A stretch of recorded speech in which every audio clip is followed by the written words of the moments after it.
a Mandela Day chess festival.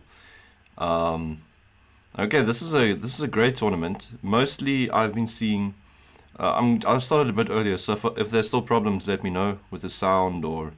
But I think I've sorted everything out. The stream should be pretty good today. So this is a pretty tough tournament. The prestige section, they are playing 3+0 for 11 rounds and a minute in between every round. So they've got a different time control to the open section, which is 15+0 rapid games and 30 seconds between rounds, which is actually also pretty strange. And so it's going to be on each other. But I think we'll be watching the prestige section, and this is going to be one on the side of your longest stream. And then we'll be watching the open and under 14, under 12, because they're all playing the same time control again. We'll be catching up with their games. I think the prestige will be done round about round 3, round about there, close to round 3, because they've got 11 rounds. But still, the rapid games are going to be much longer. If you take that, if one rapid game gets played, you've got 30 minutes that is already gone. So let me just make sure I've got you guys in chat. Remember, now's the time to let me know if the quality is bad, stuff like that, so that we can get going for the stream later on. Welcome everybody. I don't know if I mentioned, but I'm South African ostrich. I'm actually not a South African ostrich. I don't have multiple personalities or an identity crisis, but that is my username on Lichess and the name of this channel. If it is the first time you guys are signing into my channel, and we are watching the WCCA chess tournament now. I'm also still setting up. I think I'll accept 1 or 2 blitz games before the event starts. There's still a quarter of an hour left. And I'll accept some challenges. If you guys want to go challenge that username, let me just make this big again. Yeah, okay. Let's go play blitz game. Let's shrink my head and go play one blitz game. I just want to hit that 2200 mark again, and then I know I'm on the right road to commentate. At least my rating. Oh, that actually, I don't want to go for D3. This means I'm playing a closed Sicilian. If I went D4, then the trades would happen, and then they like to call it a closed Sicilian. Actually, in a recent game, in a similar position, it was between. It's also on this channel, but it was between Kenny Solomon and Matt Pon. They also had this very same closed Sicilian. And Kenny went knight f6 very early on, a novelty. So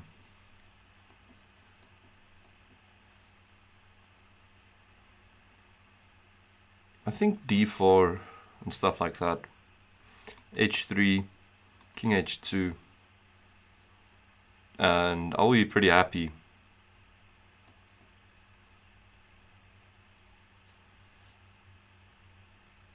There are a few tough players going to play in today's tournament and event. I'm very excited. It's a very strong event. I see my face can be a bit bigger. There you go. Okay, so I can push the pawn with tempo, but I don't think it does anything. Now's maybe just a moment to play rook fb1, and then d4 can be incoming. Yeah, d4 can be incoming. I'm closing the wrong tabs now. Just need to figure out. Okay. He knows I'm going to play d4, so I'll play it in any case. This pawn is still protected. I've got some queenside space, I guess. Don't have any problems. The time situation is still average.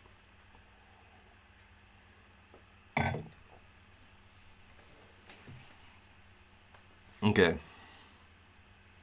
Bishop f1 seems nice. All of these strong Sicilian players as white, they always show us the possibilities of moving their bishops to h3 and f1 after it's been fianchettoed. So if I want to be reckoned with, I need to start doing the same. And now, after putting some pressure there, there's more space for my bishop on the h3 square. I have given up this e4 post. Maybe I should go back to g2 and harass him around the square. Okay, so he defends that.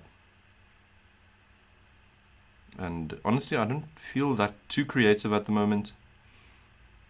Let's be creative. Let's just force the creativity. In art, people usually say you can't force creativity. But I think in chess, you can just try and do something that you feel works, but not as good as the other moves. And then you've kind of already got a creative position. So where did this knight start off?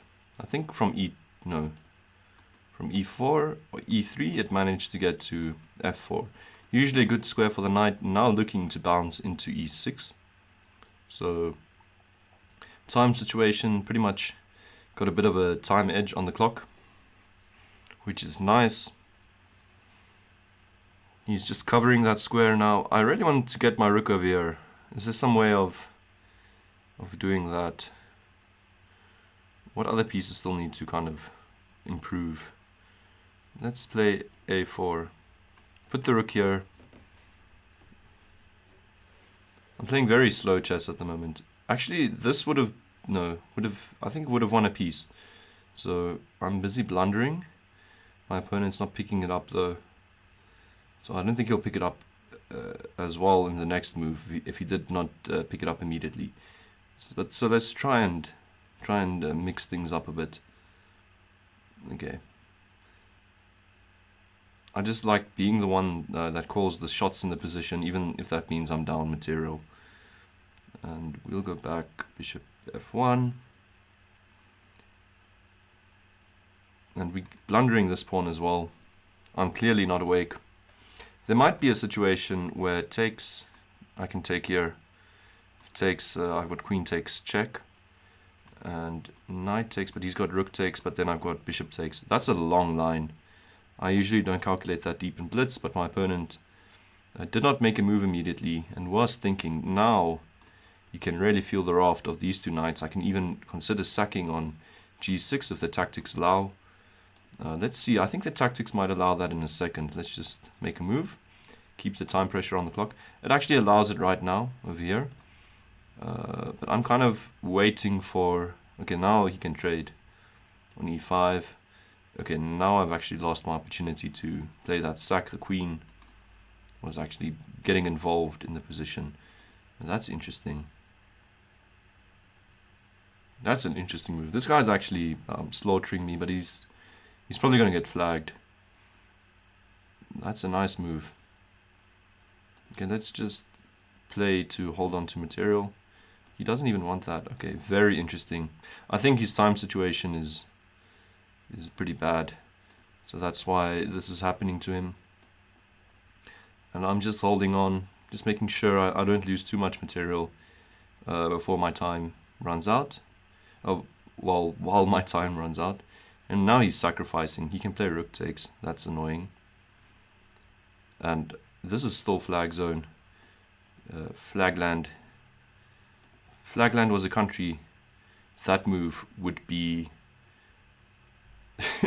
that move would be the banner on the flag. Just an ugly queen sacrifice to get the flag in. Okay, so it's not 2200 yet. But that's fine. Okay, so for those just tuning in, we are watching the WCCA Mandela Day Chess Festival Tournament, starting in 8 minutes.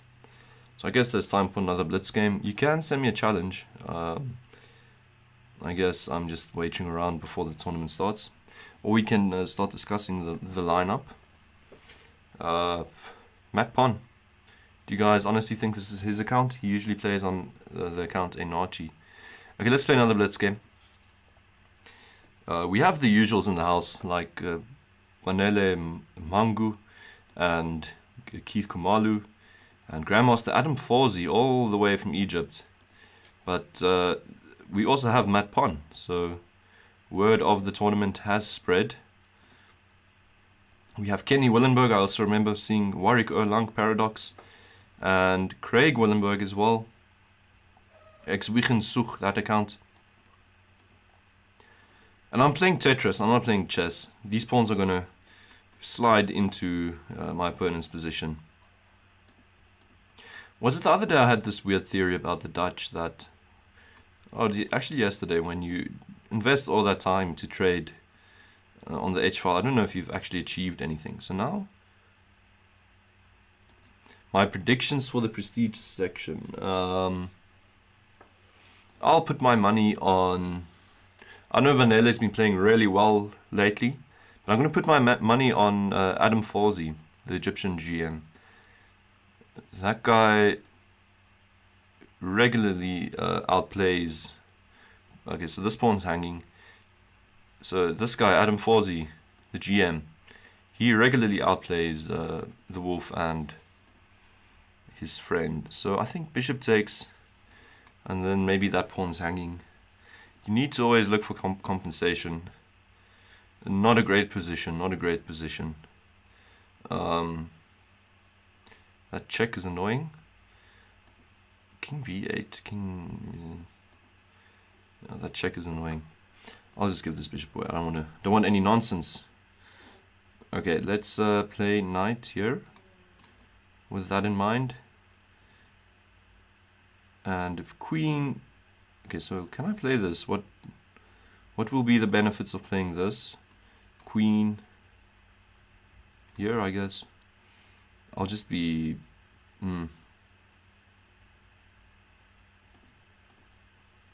Keep the bishop active.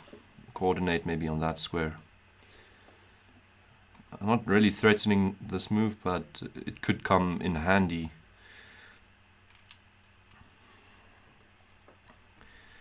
Okay, now I do have this knight move.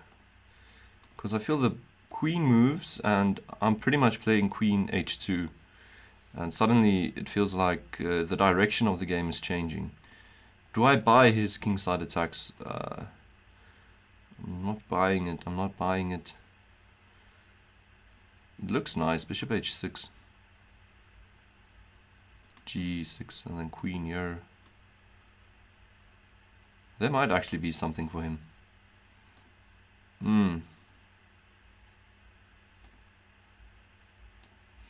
Okay, rook d7, a bit of a sissy move. But h4, that's too slow. I can already tell you that. h4 is too slow. Now I am trying to change the direction of the game. I can force a queen trade, I guess. Get these moves in quickly. Threatening knight d2. But he obviously sees that. He sees knight d2. But knight d2 will kind of help me. Trying to get some squares close to the king. Knight's moving closer. Why is chess so tricky? No idea what to do. My pieces aren't coordinated well. This guy is pretty solid on the clock so far. I think he just blundered. I think that's a nice blunder, this last move. He blundered the game. Because I can capture here now, and that's mate. Okay, 2 nice games before the tournament starts. All of this knight maneuvering. This last move he made was a blunder. I think it blundered everything away, not much to do. So he can trade, and then apparently the endgame is pretty equal. I would have gone king takes d6. But this is mate in 3. Queen d5 check. King goes back, then I've also got this mate. Pawn goes up, I've got the mate. Bishop, I think... b3 is the only move to prolong the mate. Okay, so b3. And this is the mate in 3. Sorry, wait. Queen takes, sorry. And then this mate, okay. Okay, so the tournament's going to be starting. My predictions are on the Grandmaster. Calvin Klaassen is playing. Matt Pon is playing. Kenny Willenberg is playing. Craig Willenberg is playing. Oh my, and we have some sneaky players in the house. Everyone pretending to be Matt Pon. Matt Pon 1, Matt Pon 3, Matt Pon 2. I'm going to send Matt Pon a message and ask him if he's actually playing. This is actually... Wait, this is not what I wanted to do. Let's take another snip. I'll just send him a message. I want to know what's the story behind all the Matt Pon names. This is really funny.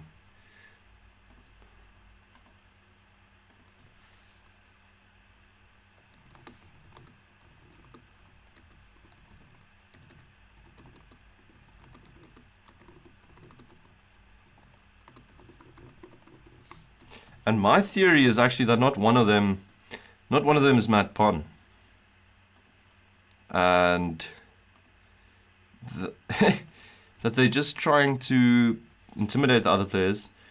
If one of them is Matt Pon, that's a great tactic, just to hide yourself away. You'd probably be Matt Pon 2 or something. Just one of them with... I saw a Matt Pon 3, right? It must be a Matt Pon 3. Yeah. Matt Pon 3. So I'd be Matt Pon 3 if I were him. One with the low rating. Not the highest of the 3, just to confuse everyone. And this is really crazy. Strong tournament. Imdarlika. Guys, I actually maybe need to reconsider my entire prediction. There's another strong GM just joining the house, Mr. Duel Master. This is going to be damn exciting. I'm looking forward to this. I hope you guys have your wine with you, or whatever you guys prefer to drink on a Saturday afternoon. Because we're just going to sit back and enjoy this tournament. There hasn't been a tournament this strong on South African turf. Matt Pon is an FM, a South African FM, and I can show you guys his profile. He's one of the highest rated FMs in the country. But what I don't know if I can show you guys this. He's typing. Wait, how will I show this to you guys quickly? Let me just add a new scene. You guys won't be seeing anything for a second. Let's see if I can do that. Okay, here you go. Yeah, that's Matt Pon over there. He's just saying fans before the tournament starts. So let's get back to scene 1. Okay. So there's a bit of humor over there. But sorry, I was busy saying what makes Matt Pon so special is his blitz capabilities. While he's not the highest classical rated player, this guy is a genius in blitz. And if you want to go watch some of... He goes under the username Anarchy, so not one of them is him. So he would have played...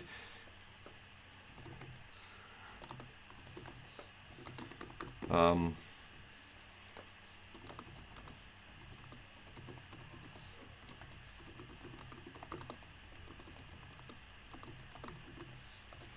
so the tournament's starting. Let's jump into Duel Master's game.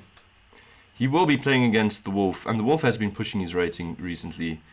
But Matt Pon is a blitz genius. I was busy saying if you want to go watch and try and understand what I meant by this, just go watch one of the Corona Chess War team battles. Blitz is a different time format to Classical. Classical is slow time control. You've got about an hour on the clock and a lot of time to think about your moves. But Blitz... about 3 to 5 minutes, and that's all you get for your entire game's moves. It's not as fast as Bullet, but Matt's also really good at Bullet. But, okay, so the Duel Master's not starting. That's concerning. That's a bit concerning. Okay. That's weird. Sorry, guys. I thought he'd start. Okay, the Wolf is in the game. Let's jump to his game. The Duel Master hasn't started.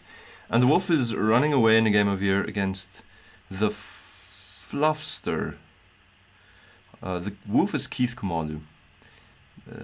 My favorite blitz player in the country. Probably after Matt Pon. And then I'd choose Mandela. And then probably one of the older generation players. So I think we'll do this, okay. We'll watch the Wolf. We'll watch Mandela.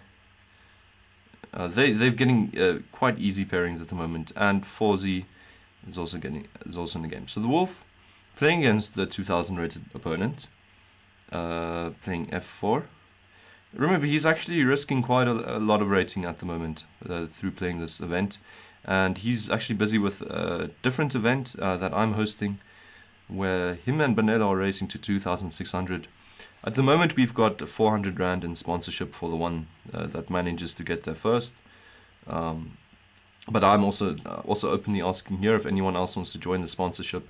These boys, they are playing a lot of chess for us. It's creating loads of fun and entertainment, and actually costing them a lot of time. So they're investing a lot into our entertainment. So if you want to join, feel free to.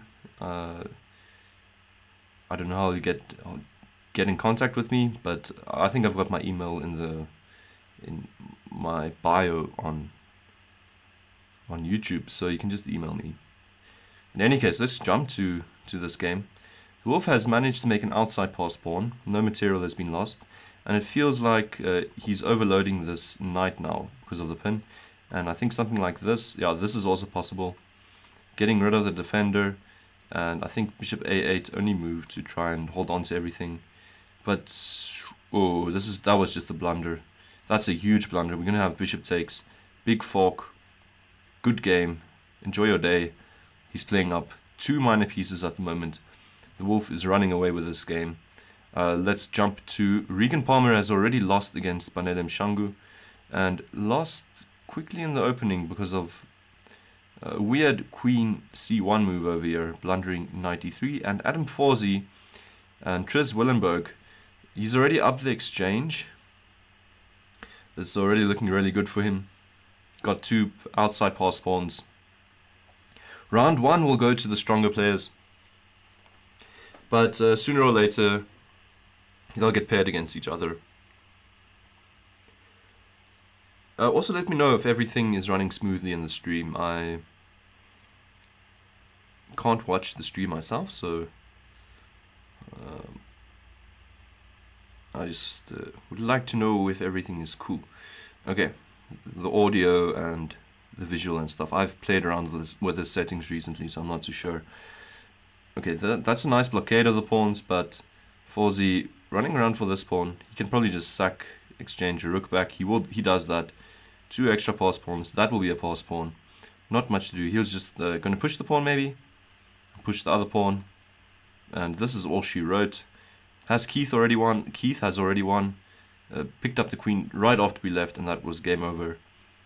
Adam Forsey, mates. Okay, who else is still playing? Calvin Klaassen has won. These guys that have got 1 point will get paired. Still top 4, 5 versus lower 5 and stuff like that. So still 7 ongoing games. Let's try and see where they are. Panageo, our favorite Western Cape chess player. And he is playing against... Oh, this is where our GM is at. Okay, so the Duel Master is playing. Panageo is always an upset, so the Duel Master might not have the easiest of times here. Although he's up a minute, 20 seconds. Okay, that's great to hear. Audio and visuals perfect. Thanks, Louis. And welcome to the stream, Louis. As you guys can hear, that's... Let me just let the dog in, sorry. There's a dog at my girlfriend's house that wants to join the stream. Come on. Hey.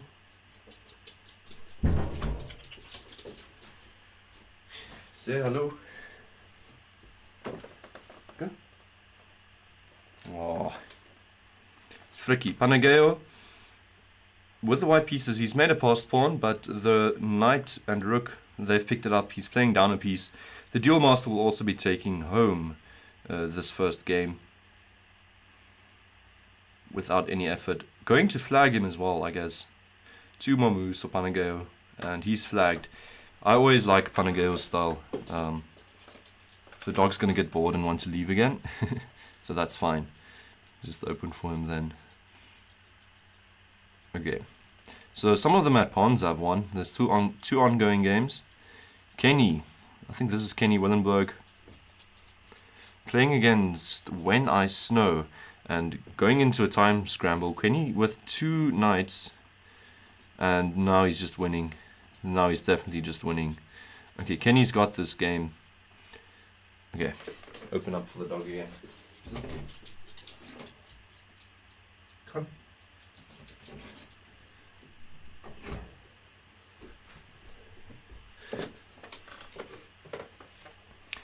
Okay. So I guess that's the final one. Okay, next round starting. This is what I like so much about this tournament. Round after round. And who's in the lead? We can't really say yet, but there's a mysterious account that maybe played an upset, and that's why they're in the lead. Who did they manage to beat? Let's open the account quickly. We've got some time. He definitely played an upset. He beat Dan Frank, so this is a 1500 anonymous account. That's definitely not a 1500. we must be on the lookout for this account, playing with the white pieces, and actually had a completely losing position with 2 bishops there, and luckily, well, I think Dan Frank just blundered very badly, so maybe this account isn't too strong, but we'll see. Sometimes you've got the oddball that enters the tournament under an anonymous account and manages to take home the tournament. But I'm not saying that's the case with Legor Nabela. Okay, let's go to the Duel Master. Playing against one of the mysterious Matt Pons. And then who else will we watch? We'll watch the Wolf again. And we'll watch Mandela. And it's a lot of games to watch. It's actually tricky to do it like that. I think I'll just watch one of them for now, the Duel Master. I think our number 1 seed we'll keep to him. And I'm not sure who this GM is. There was a country involved, Serbia. Let's take a look. Serbian Dusan Popovic. And became GM at 23. Let's just see what the guy looks like. Let's say chess. Okay. This is the guy playing behind the Duel Master account name. Playing against one of the mysterious Matt Pons, but this time one of the stronger Matt Pons. And my feeling is that it's the hyenas that are ganging up to try and win a tournament over here. And they take a tournament as a team and split that first prize. The Duel Master is up pawn. They're not the healthiest of pawns. Typical, well, what's this exactly? Accepted variation. He accepted c5 and just held on to it. And if this was like XQC or someone, they'd be saying, oh, this is the wooden shield formation and or the 5 head or whatever, and they'd be canning themselves. And I would not know what they're talking about, but this is not XQC, so we're not laughing at that. Any case, it's gonna go pawn takes, yeah. He's just playing up a soft pawn here. There's not much to do. His pawn structure is really great. He's gonna play bishop c3 maybe sometime. That's not even necessary. Can just recapture with a pawn. Bishop c3 I feel is definitely coming. Or else I'm not a GM. If he doesn't play bishop c3, oh, there we go. I'm definitely a GM. That's just truth over there. Okay, b takes c3, and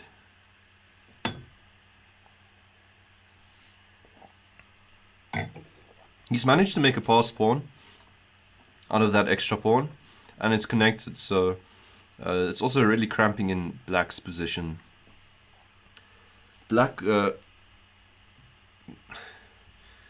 I'm really liking a4. That just says I'm not going to get a4 from you, solidifying your knight in my position, or your rook. And here I'm actually picking up the exchange. So he's up a pawn, up the exchange, and going to play with the files now. There we go. Trades down a rook. Going to play queen b5 or something, and or somehow just okay. That's yeah, queen b5. Maybe just sack back the exchange. Then he'll be up 2 pawns. He's gonna. Let's put our money on sacking back the exchange. Yep, 2 pawns is enough for him, and he'll go on to win this game. And one of the reasons I think you need to sack back the exchange is because that knight, you're not really getting rid of it. The wolf is done. He's already in the spectator lounge. He took down Kenny Willenberg. And Kenny just blundered. This position was fine, I think. Knight takes. Very nice move with the idea of checkmate if rook takes. The rook needed to move. Rooks got traded. Knight c4, and then unfortunately just this very soft blunder. Mandela, he's playing against one of the hyenas. Managed to get a rook on a8.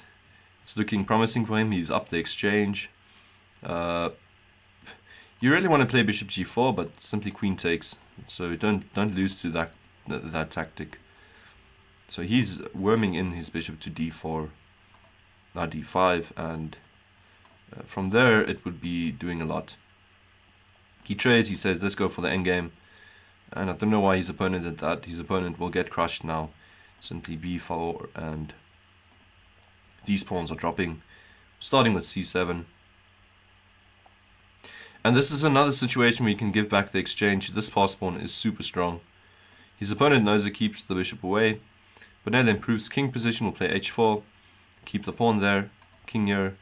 And finally his opponent will run out of moves. Be forced to play something like... Oh, he's just... Can he play... He's calculating b5 maybe. b5 takes c6. And... Okay. Mandela is up on the clock. He's not going down in this game. This is so tricky for his opponent to play. Mandela is just waiting around. His opponent kind of... not exactly in zugzwang. Oh, drops the bishop, and that's all she wrote. We kind of have Craig's game here again. Against Adam Forsey. And Adam won, obviously. The very strong Egyptian GM, Adam Forsey. Took the title today, took the crown in this game. Okay, let's go back to the tournament. See who's still playing. 5 ongoing games. Our number one Legar Nabela is going down over there. Who else is playing? White Horse Army, Seth Grace. A lot of 24, 25 players. This player over here, Junior Gong, I'm also very curious as to the strength of the player. And wait, suddenly all the games are just over. So much for trying to jump back into the next pairing. The Duel Master. Sorry, I'm just forgetting the guy's name. I don't want to call him the Duel Master. Our Serbian GM, Mr. Dusan. Mr. Dusan in the lead. Keith Kamal is second so far, apparently. And then Adam Forsey. And then this very strong account. Mdarlika or something. How come... Isn't this like this guy's Dusan Popovic? That's number 1, and this is Milan Popovic. Like his brother or something. Well, this is definitely his brother, I can tell you that. Or some family member. So, definitely 2300 rating. These guys, be careful. The Popovics. Adam Forsey and Keith, they've got strong competition now. And here's a great pairing. The South African Calvin Klaassen versus the Duel Master. Adam Forsey and Mandela. Oh, I want to watch all of these games at once, but I can't. And Junior Gong, the other Popovic, playing against... who now? Okay. We'll get back to Calvin Klaassen's game. They've still, in theory, nothing too weird. Mandela and Forsey, this is a huge game for Mandela, who's on a run to 2600 with his rating. But this game, Keith and the other Popovic, is also very interesting. I am very excited. This is a great round. What's up, Mandela? It's going good since last night, after you slaughtered me. I've recovered some rating points, had a good night's rest, and watching great chess today, so I'm very happy. So Colvin, I'm liking his position, although Mr. Dusan has got the d5 break at some point. And King h7, black has got a comfortable position. For the time being, Colvin is okay. But the momentum will start shifting after the d5 move goes into play. Mandela and Forsey, this is also just a huge game. Forsey with the white pieces. And what is up with Mandela's queen? What's it doing all the way on b8? Oh my word. This is not looking good for Mandela. Keith Kamalu and the other Popovic. The one is Dusan and this one's name is... Sorry. No, I'm lying. This is not a Popovic. This is just someone I don't know. The other Popovic is Mr. Dalajka. Milan. Okay, so Dusan and Milan. And Junior Gong, I'm not sure who he is, what country he's from or anything. All we know is that he's a very solid blitz player. Playing against Keith, who's up a pawn. Eyeing another pawn. Solid on the clock. Hopefully he'll be fine. knight to f5. Mandela quickly needs to find a way for his queen, I think, to get back into play. For the time being, I think his plan is just to h2, keep some pressure over there. The wolf we just viewed. Colvin, how's he doing? d5 did end up happening. Loads of maneuvering on the queen side.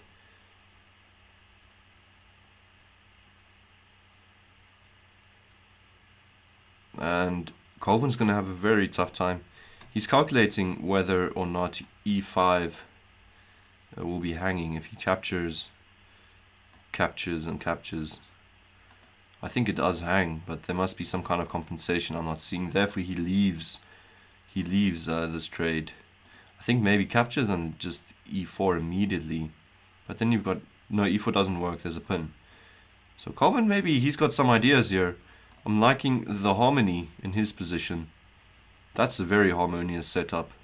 Although his opponent has got the bishops on the diagonal, both of these bishops were eyeing the middle game. But let's just see where this goes. Okay, 4z and Mandela. 4z, what happened here? Okay. And f4 shutting down Mandela's h2 plans. Things are becoming very tense. Keith down the piece against Junior Gong. How did that happen? Takes, bishop takes, b5, he blundered rook d4.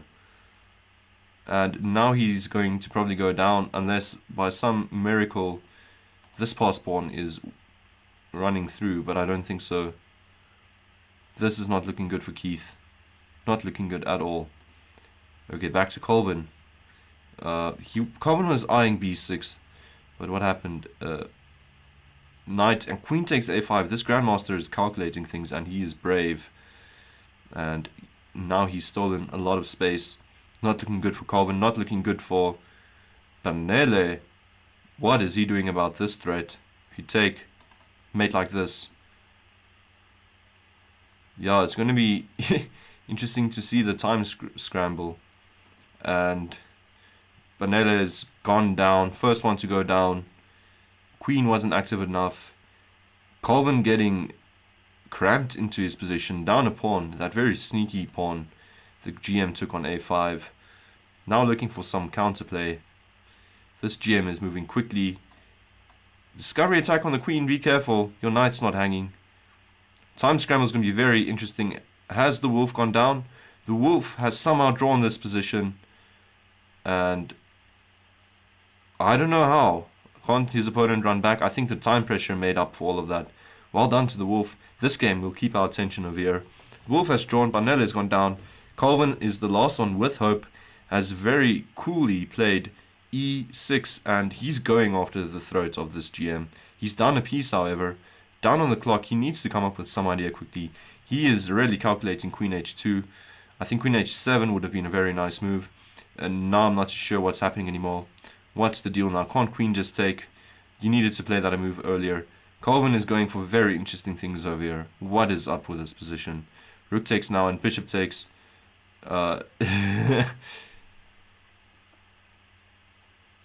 Okay, so some interesting information just came in. We just saw Colvin go down. Time pressure too much. The attack ended up going nowhere. But so all three our South African heroes have gone down. Mandela, Keith actually doing really well not going down over there. He probably had the game earlier on, but was close to blundering it away. Who else is still playing? And then I'll tell you about the interesting information. And that is that one of the mat pawns is mat pawn. So, okay.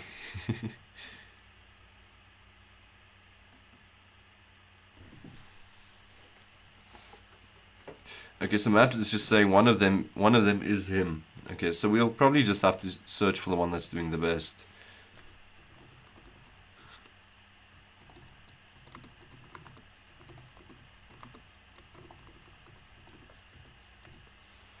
And I think I'm just messaging Matt over here. I'm saying that one of the other players is probably Roberto de Abreu. Got a strong suspicion that these two came up with that idea beforehand. So there we go. The players in the lead are the two brothers, or whatever. They're not sisters by the looks of it. the Duel Master, the Popovic, Dusan Popovic and Milan Popovic, Adam Forzi, Junior Gong, I don't know who this is, Sabukabi, doing really well, the Wolf, Keith, and Legar Nabela. So this player that started off really well has lost one in between. Mandela and Calvin have gone down, and then we've got the one mysterious Matt Pon. Is this the real Matt Pon? Is it the one and only, or is it one of the others that is actually Matt Pon over here? Maybe, guys, I don't know. He usually plays with a sky-high blitz rating. Peaceful Warrior is also playing today. He's missed the game. I think he joined late. 44 players playing. Craig Willenberg having a tough time. And they need to really sit on the edges of their seats because the next round is coming in right now. And round 3, only 23 minutes passed. That means not even round 1 has passed for the other sections. So Adam Forzi and the Duel Master. I'm going to back Adam Forzi as a...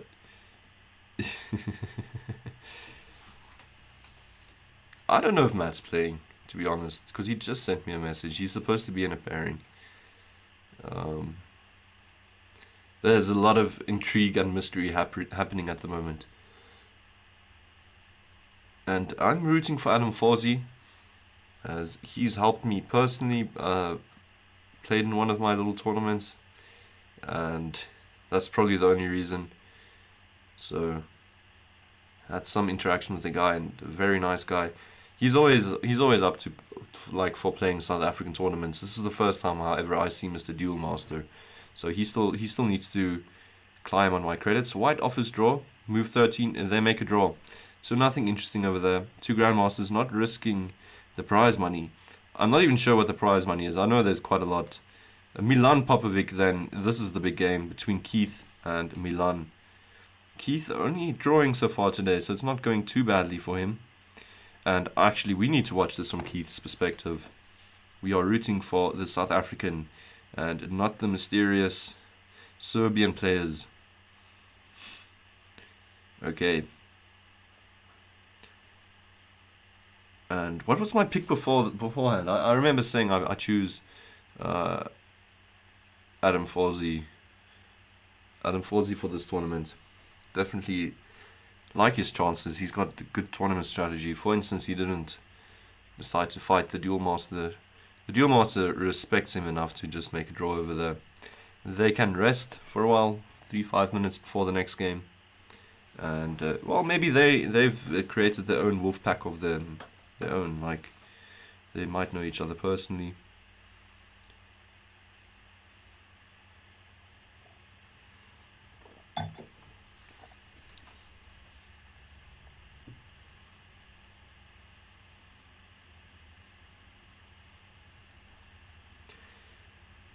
And Keith going for a lot of space on the queen side. I hope he's not overextending. It feels kind of good. To me, it doesn't feel too strange. And don't touch that bishop. Keith just throwing back the queen. Very closed position. And not much interesting happening except for the clock. The time situation on the clock. Keith maybe with a slightly better position. There will be no pawn breaks, and a pawn break is pretty much means that you push your pawn forwards and try and open up a file or anything. So this side of the board is completely closed, except for the fact that maybe Keith can throw in a little time burner sometime. A sneaky little e5 move, if the clock situation ever comes to it. Now, however, the pawn breaks are all on the queen side, and that is pretty much what Keith is trying to coordinate at the moment. So Milan Popovic versus Keith Kamalu in this game. No, I don't know if I'm pronouncing it right. It should probably be Popovic or something like that. A4?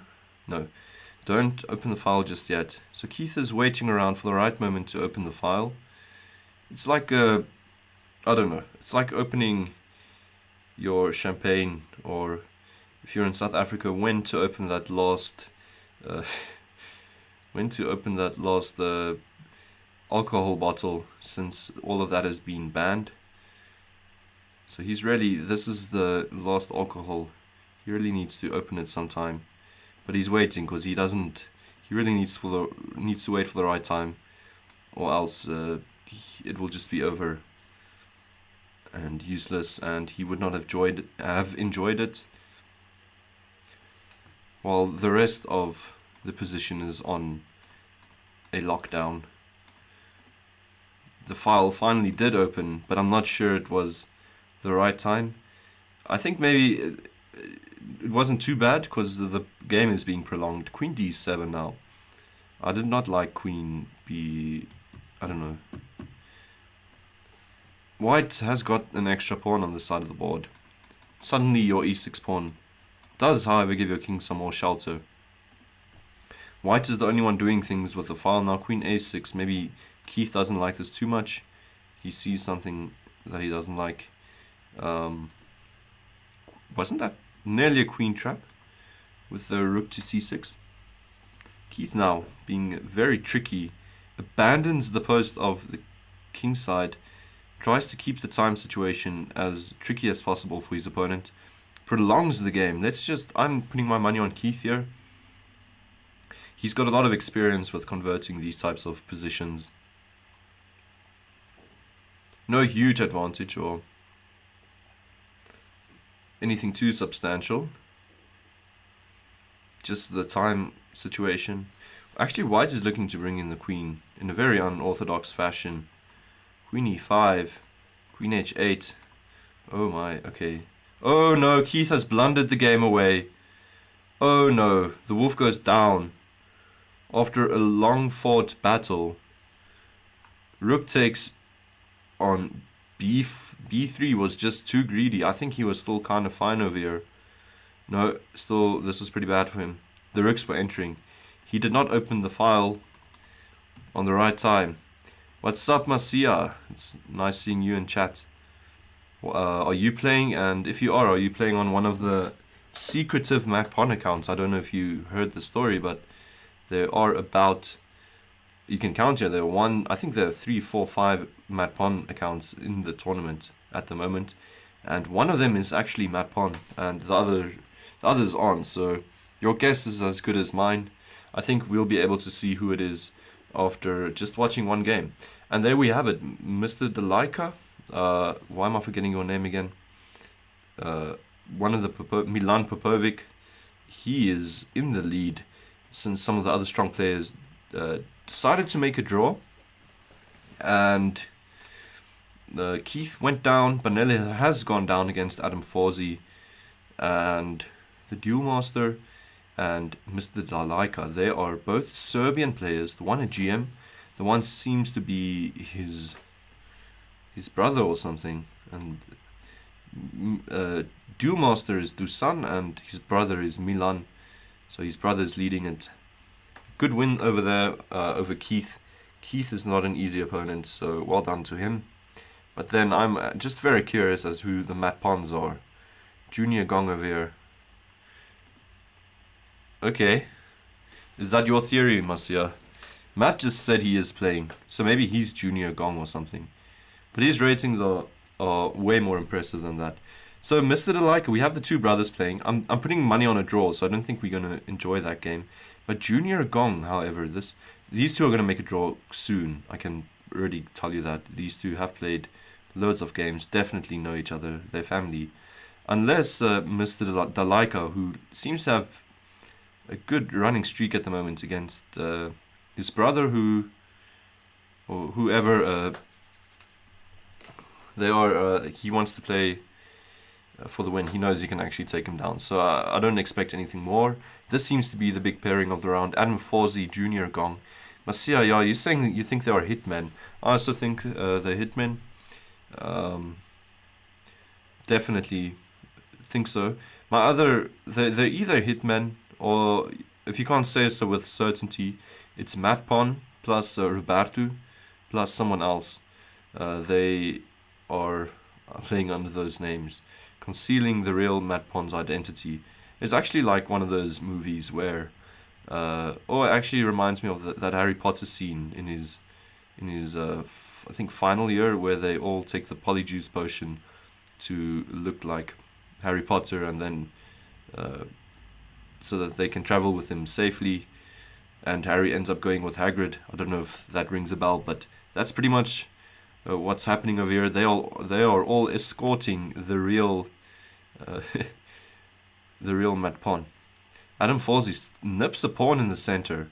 I like this guy. He's really got some style and flair. It feels like the queen and bishop, everything are coordinating. You don't want to touch that pawn. He says, let's go for it. Let's roll. Let's play a pawn up. The Duel Master, they've made a draw. No surprise over here. Who else is playing? That's a really big pairing. I don't know. Keith and Mandela, they've been shut out of that top place. So I guess we'll stick to Adam Forsey's conversion of this game, as he's playing really nicely. Very nice, brings in another piece before exchanging. He wants to just improve his queen, so why does he need to exchange? That knight is not going to be better on h4, so he just leaves it right over there. And Duel Master is now looking at the game. He knows that Forsey is his big opponent. If Forsey can manage to take down his brother and win the rest of his games, he's definitely walking home with this tournament. But remember, we are only at round 3 of 11. So this is a long tournament. And not just long for this section of the tournament. Even longer for the open section. And for the well, all the other age groups. They're playing 15 plus O games and 5 rounds. So I don't know who did the maths, but 11 times 6 is 66, and well, 5 times 30, it's a way bigger number. I don't think they added the fact that the opponents had time. I think they did 5 times 15 or something like that, taking it to 65. But who knows, if the rounds go quickly, then the next pairing starts, but they all need to wait for their opponents again. Forsey shifted his attention to the queen side. And this guy, I like his style so much. I could just watch him play all day. Whoa, Junior Gong has had enough.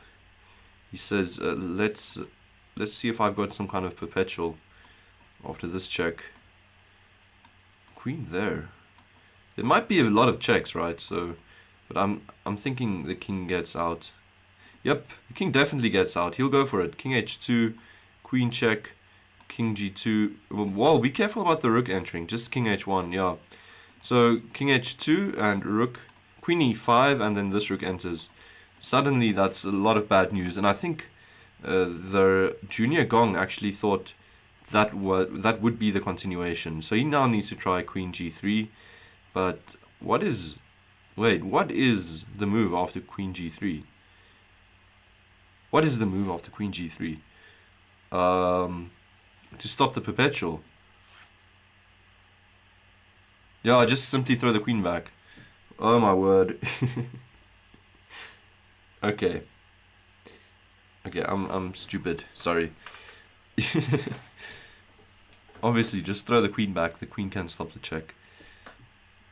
And I think maybe the Junior Gong thought that king h2 was going to be forced, and then after the queen check, the rook can enter, and then there would have been compensation. But this is just game over. So let's take a look at who else is still playing. 9 games ongoing.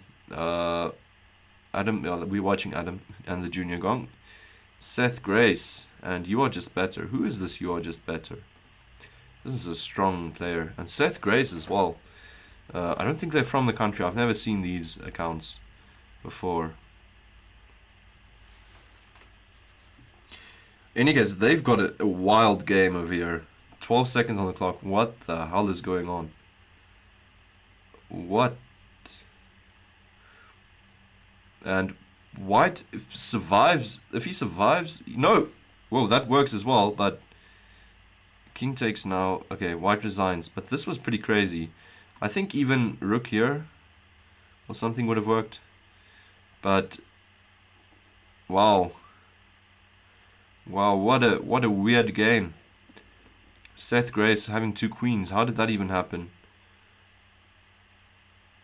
How? Okay. For a moment it looked like white might hold with bishop h6.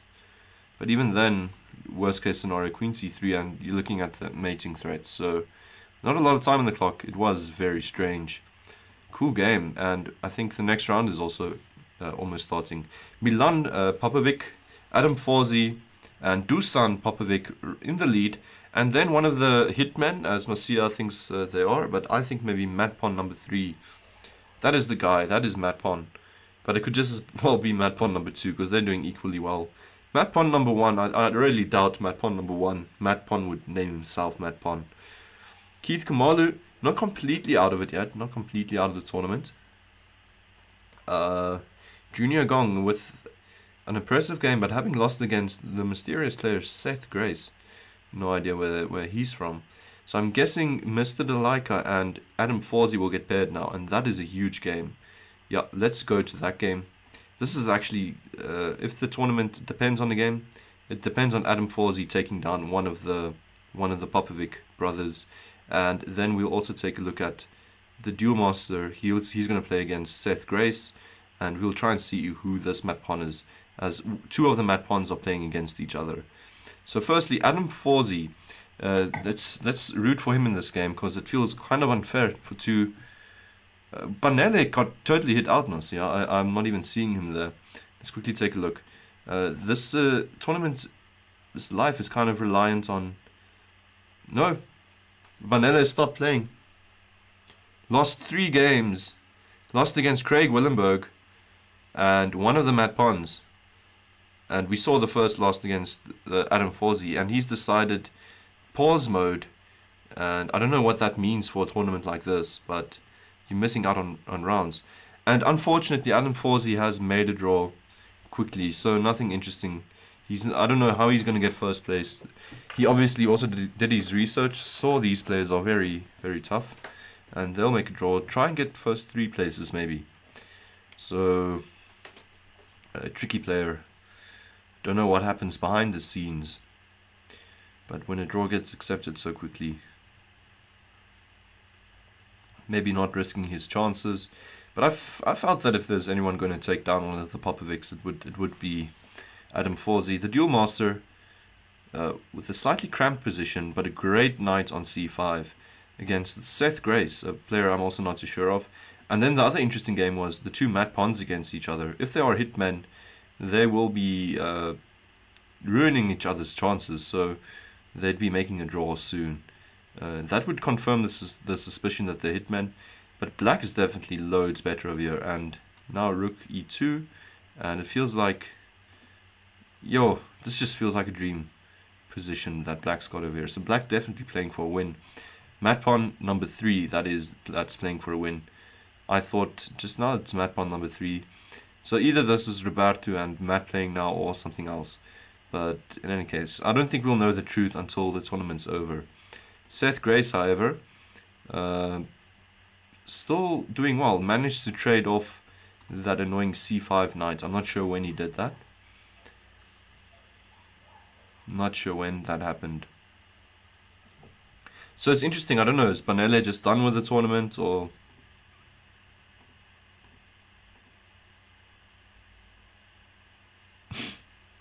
Yeah, I think Mandela's done.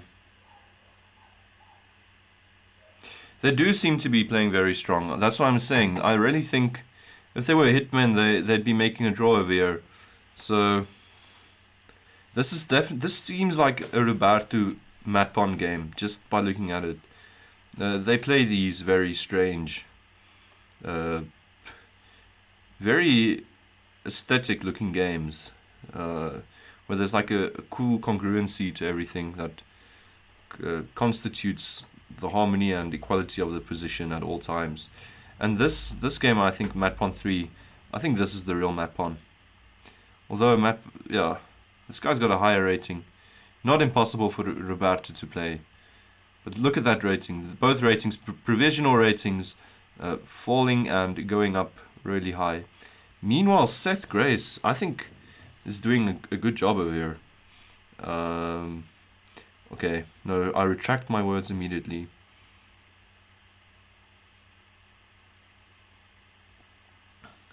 The GM is up a pawn in a very weird looking position. And now it's equal again. I don't know who the endgame prefers. Black's knight is slightly better, although white can quickly play on the king side. That is just shut off, so I thought maybe there'd be more, but rook e7 kind of just laughs at both these rooks doubling up. Says, be careful of my knight, it's coming to pick up a pawn. And why doesn't black want that pawn on a4? I don't know. Oh, he wants the pawn on c4 with his bishop.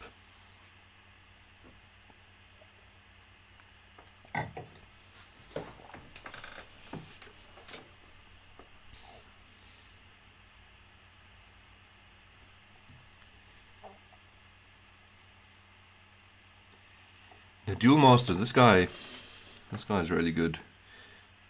Dusan Popovic, Milan Popovic and Adam Forzi. These are the guys that they seem to be playing for this tournament.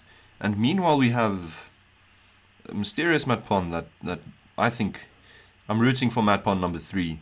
I'm putting my money on the fact that that's the real Mat Pawn. And this is just crushing now for black. Black and the endgame seems pretty fun. Past a pawn, extra pawn, and equal clock situation. Just bishop back, yeah. He's gonna have time to even hunt down the pawns, or can distract. No, he's just gonna run down pawns. Picks up the rook now, and this is game over. What else is happening? This was obviously my hopes. I lost a bit of faith in mankind after this quick draw. 7 moves. They didn't even play that far, and decided to make a draw. 7 ongoing games. Duel Master will be taking that game. Mandela in pause mode. I don't know what that means even. 11 rounds. What does that mean? So you just throw away a round and don't get points for it, but at least you don't lose rating. I guess the Mandela is more worried about his rating at the moment, which is a shame. Maybe our race thing is influencing his chess badly. He should really be dominating tournaments like this, getting rid of players that are teaming up to take these podium prizes. But now my hope is still on the Wolf and on Mat Pawn. Money is on that. That is the real Mat Pawn. Mat Pawn number 3. He just had one weird round in the beginning, round 2, that he lost against Milan Popovic, which is perfectly fine, as this guy is 23,000 rated player. 23,000, that is huge. 2,300. 23,000, that would just... he wouldn't need to make a draw against anyone ever. Not even engines.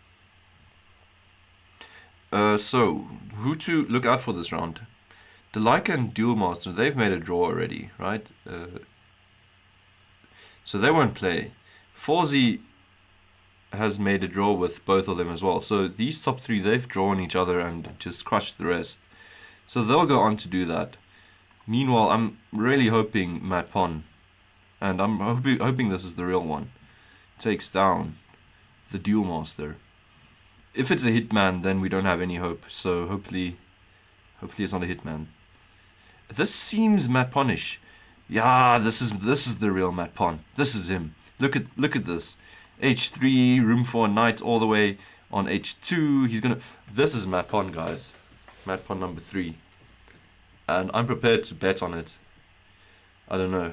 Anyone in the chat prepared to put some money on it? I don't have money, but I think I can make some money out of this. Or just become destitute if I'm wrong, but I really doubt I'm wrong over here. Mat Pawn number 3. This is the guy. This is him. Playing on the flank side, usually, but I'm telling you, Marcia, this is him. He plays this stuff. When you see a knight go to a3 or something weird like that, you know this guy. This is him, and he did say he was playing though. I don't think he'll. He said, "I'm kidding. One of them is me. One of the Matt Pons." So he's in on this whole thing. So I think he's enjoying the joke too. But really, I'm rooting for this game to be an upset. It's not looking too great for him. Black is just playing rather safe. If you just look at the king position, he's already got potential to pick up a pawn. Although Matt is sneaky over here. He wants the bishop trades and queen d4, and if the queen picks up over here, it will defend b2 and also make room for rook a1 and a double attack on a7. So maybe he's not losing a pawn. This is a very strong player. So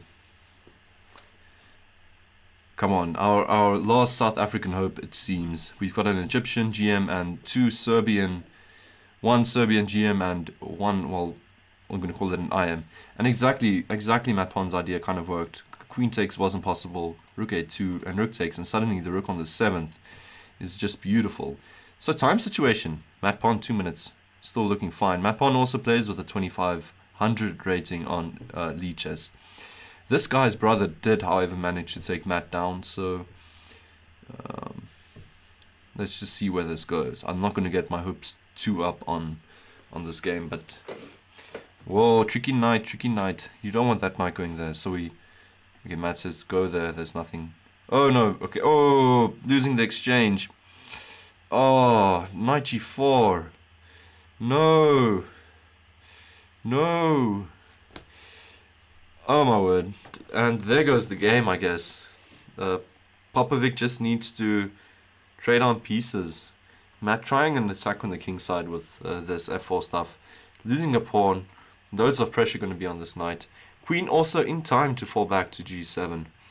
This is not looking good. One blunder. Allowing that knight to g4. I was thinking he'd play bishop f3. When he didn't, it really surprised me. And now look at what is happening. This is not good. The Serbian GMs, they are just dominating this tournament. I don't see any hope anymore. Ideas for a swindle. He tries for a perpetual, but the queen will fall back. The queen's going to fall back to f6. Are there other problems after queen f6 that I'm missing? Or is he calculating c7 takes king check, queen check, something like this, that the king will be safe over here? I don't know, this could walk into a perpetual like that or something. So queen f6 after a long think, maybe too long. What? Bishop h3. That's a lot of compensation. Whoa. The Grandmaster wants more in this game. He doesn't want to draw by repetition, so he goes for this line. 24 seconds on the clock. Matt's got another check. He's got another check. King can't go there. Matt's got a draw. And the world... No. Matt doesn't have a draw. Queen c2. There's still some checks over here. That check is being cut off. You'll need to try something else. Oh my word. 20 seconds on the clock there. The GM just hanged his queen. He hung his queen.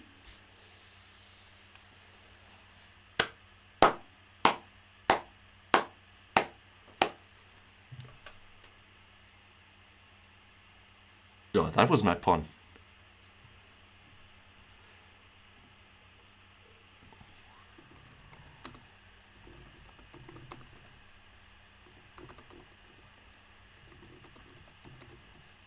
That was such a sneaky move.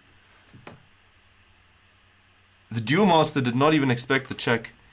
Matt Pon's last and final hope was to give this check and hope the guy doesn't see it, or else queen d7 would be coming and stuff like that.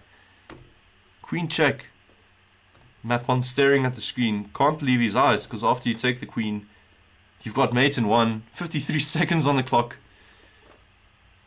That was the swindle. That was just the swindle. That was beautiful. Oh, and I'm forgetting to go back for the next round probably. Oh, there's still one ongoing game. Mr. Dalaika against Seth Grace. Thank you, Matt, for taking down one of the GMs that are trying to make the draws. I'm astounded. I'm just astounded. That was beautiful, and now he's in the lead. Adam Forsey has made another draw. How is this guy just making draws? Okay, him and Keith have made a draw, so that's maybe okay. Matt Bond, though, this guy's definitely not a hitman. Although that was pretty sweet swindle tactics over there in the end. I'm amazed. So let's just hope he can pull this one through. He's lost against Mr. Dalaika. He's beaten Duel Master, but he almost went down there. He's still got Adam Forsey to face. These two haven't battled it out yet. So that is the pairing we're getting over here. I'm 100% behind Matt Pon in this tournament.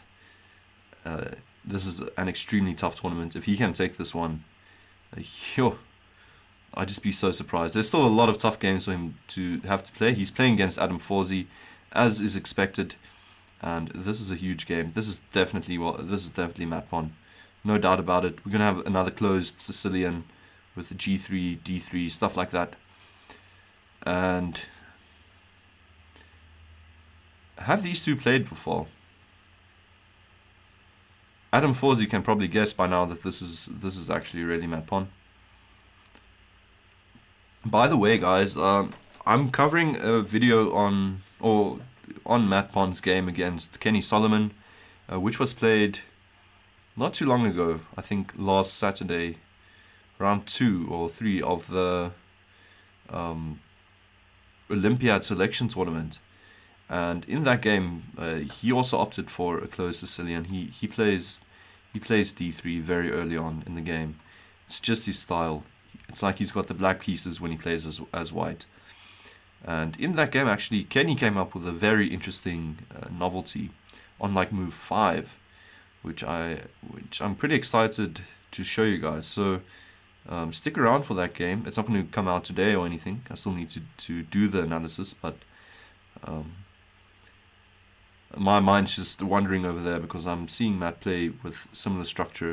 And you can kind of see it's him just from the opening play. By the way, I think he's not playing too well in this game. Has he dropped a pawn so far? Is that definitely a pawn? Whoa. Rook e3 maybe. How is he getting the pawn back? It does feel like a kind of a weak pawn here on d3. He can attack it again. Just kick away the knight. He's calculating stuff like this. It works. He could have gone for it. He goes for a cleaner line with... you don't need to calculate too much, except for the fact that he's allowed queen to f2. So he has to stop that first. Queen f2, bishop g2, and all of a sudden you're not getting the pawn anymore because your bishop's stuck defending. So big game here for Matt. Big game here for Matt. But this guy, he can definitely do it. A blitz genius. Oh, Forsey over there. It's a nice idea, but Matt's going to give up the exchange. He'll be happy to give this up. Trust me, he'll have a knight, and all will be well. Ooh, setting up a nasty discovery there by the knight. And Forsey quickly moves king h7. Doesn't need to consider the fact that after queen takes, he can take back on d4 and get rid of this very scary knight. For a moment, I thought maybe Matt had captures available. I'm thinking f5 now. I'm liking the idea of f5. Matt is now just solidly down the exchange. The GMs have been managing to pick up the exchange quickly. Blundering queen f2. What's the idea? Yeah, he's getting crushed now. Yeah, this is just crushing. He's going to throw in the towel. That was strange. Oh my. This is going to put Adam Forsey in the lead. My prediction will still hold true. Adam Forsey probably going to take home this tournament. What's Matt trying here? Is he trying bishop takes, queen takes, and then something in the lines of rook g2, threatening rook g2. But even that's not a threat. Queen b1. Yeah, he's gonna play like rook g2 now. Yeah, there's nothing here. Playing down a piece. Okay. Adam Forsey picking up a piece. This is unfortunate for Matt.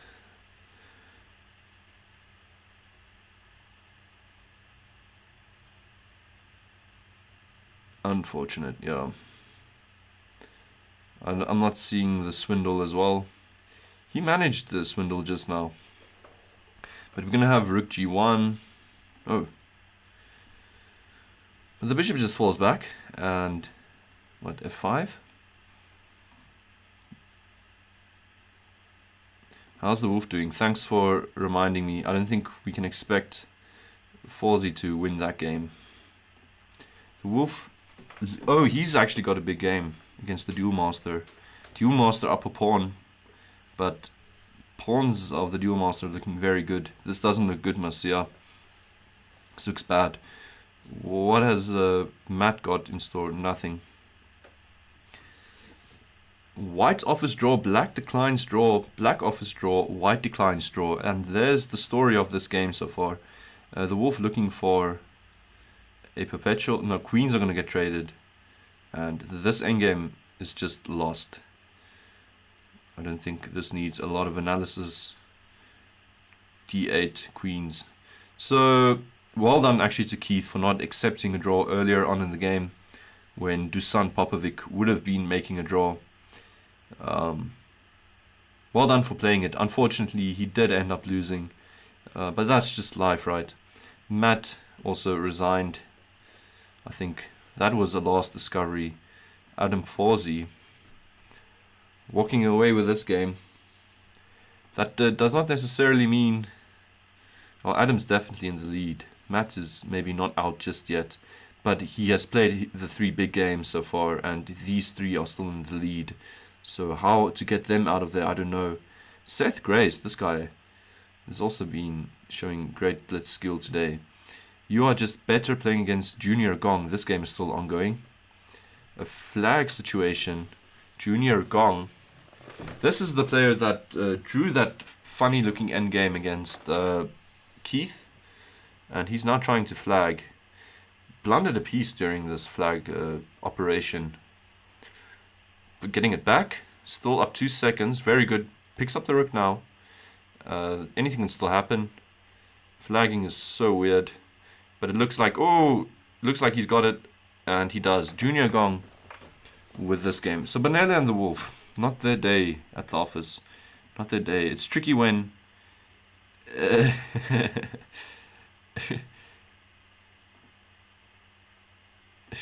Matt's just saying it wasn't him that played. It may or may not have been me. No, this is definitely Matt. Okay. So there we go. These 3 are taking home the tournament. Adam Forsey with a half-point lead, though, after everything. And that is... Well, who took down Mr. Dalaika? Seth Grace. This Seth Grace fella, he's also damn strong. If he's taking down... I'm forgetting the guy's name, but... one of the Milan Popovic. So, Seth Grace, let's not underestimate him. Still in the run, kind of. He's one of 4 others on 6 points. And Seth Grace and Adam Forsey. Let's look at that game then. Big pairing. Seth Grace already with a big upset. And Mr. Dalaika playing against Willenberg, I think. No, Lego and Mandela and Tris Willenberg over here. That's not a big game. Matt Pon playing against the Junior Gong. The player that's been getting himself into time scrambles. The Wolf also struggling. Let's keep his game open as well. Playing against one of the other Matt Pons. And this guy is probably Roberto, if I had to take a guess. So I think my guesses are pretty sound. Matt Pon number 2, Roberto. I don't know who else is playing in their gang because there's one other player. But Roberto, mat pawn, they are both mat pawn, and that's such a weird thing to say.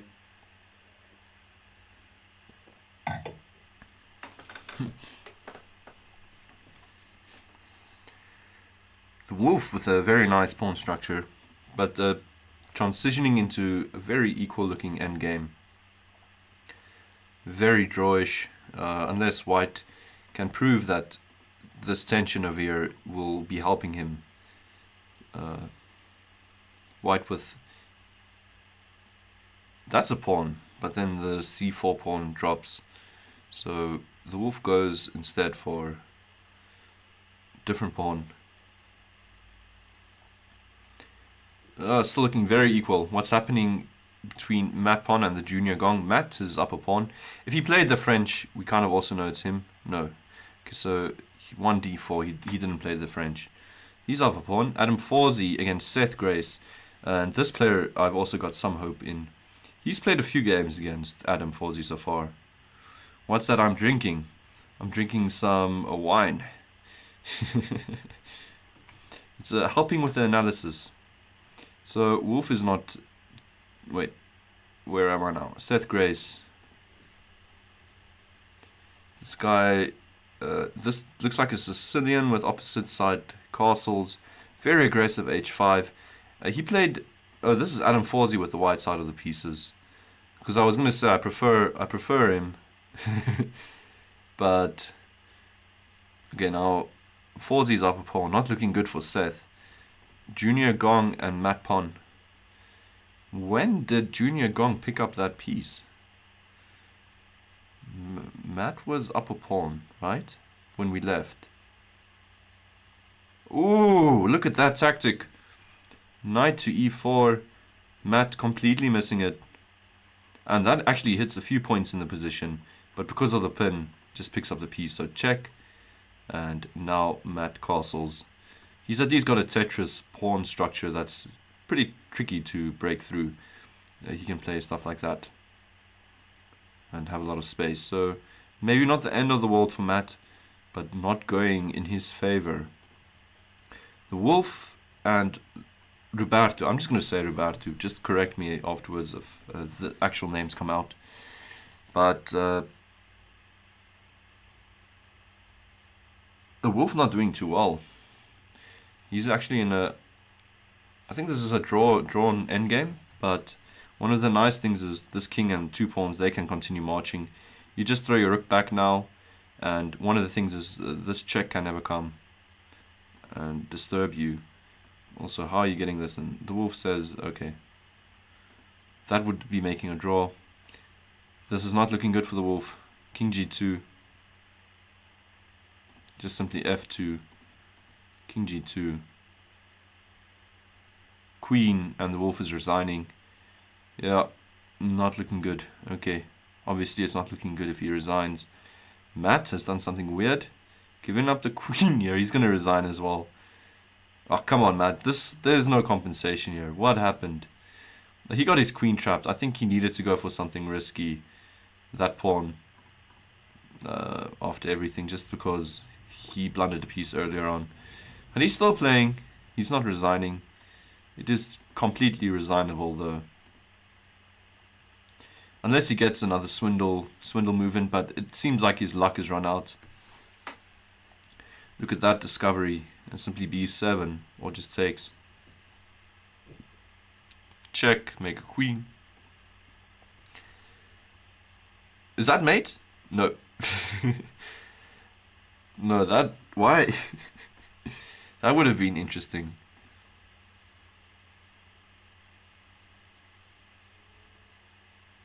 And Matt goes down again. The wolf went down, Matt went down. Seth Grace. This guy, I'm telling you guys, this is where it's at. Time advantage, down 2 pawns, but very aggressive double-edged game. This is where the game is at. Or the tournament. He blunders a piece. Is that a piece blunder? Knight takes. Oh, but then check. No, pawn takes check. No, you can't allow that. Seth with a great attack over here. Forsey 8 seconds on the clock. Seth needs to come up with a plan right now. He's taking too long. Yeah, there you go. Forzy just looking for counterplay. He knows he needs to do a lot of work now. Just sack the rook on g2. Go for it. Sack it. You need to do something aggressive, Seth. You're going down on the clock, man. Just do something. There you go. Check. And give another check. Just do something. Check. And, oh man, you need to move so quickly now. Take the queen. Give another check. Take the queen. And check again. This is a time scramble. You need to check, man. Just give checks. Oh, no. Ah, no. Just give checks, man. Oh, Seth was so close. Forzy over there is actually, this is a winning position for him, I think. Wait, no, the rook can't enter. This may be a draw or something. Man, that was so close. That was so close. The closest anyone has been today to taking down Forzy. The duel master back, and Dusan and Milan Popovic, the family members over there, was 7 points, but my prediction so far, Forzy on 7.5. Going to play for that prize money. And the 2 mat pawns, the 3 mat pawns, are in position 6, 7, and 8. Wow. But mat pawn number 3, my favorite, the actual mat pawn, on position number 6. And number 5, Seth Grace. By the way, what is happening to the wolf? All the way down on position 12. Playing with the peaceful warriors. You are just better.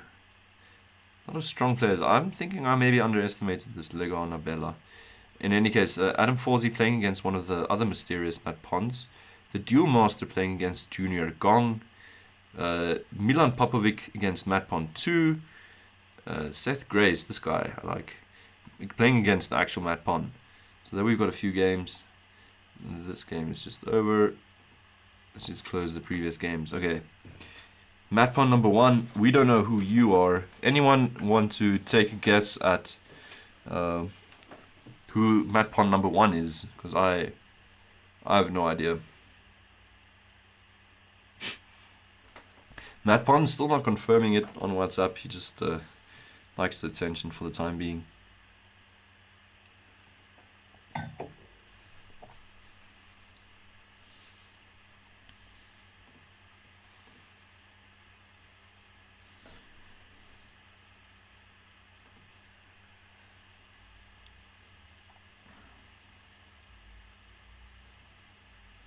Mat pawn 1 and Adam Forzy. This looks fine. Junior Gong and duel master. The duel master Dusan Popovic. I like this e6 move. Capturing it would really just open the diagonal, so f5 is maybe your best bet. Mat pawn 2. Roberto playing against Milan Popovic. And always got these weird positions when Roberto is involved. I don't know what's up ever. I think one of the things happening over there was bishop takes was possible. And Seth Grace, the player that's been surprising me with the ability to take down most of these GMs, is doing a pretty good job against mat pawn, the actual mat pawn at the moment. So that check, and the king needs to still run. Matt says, let's do this. Maybe your knight can be trapped, although the center is being aimed at. Wow, does this actually work out? Takes. That just wins a pawn, right? He wants to trade first. The rook takes, and then just win a pawn. No, once more goes to the queen side. Seth Grace, this guy is damn strong.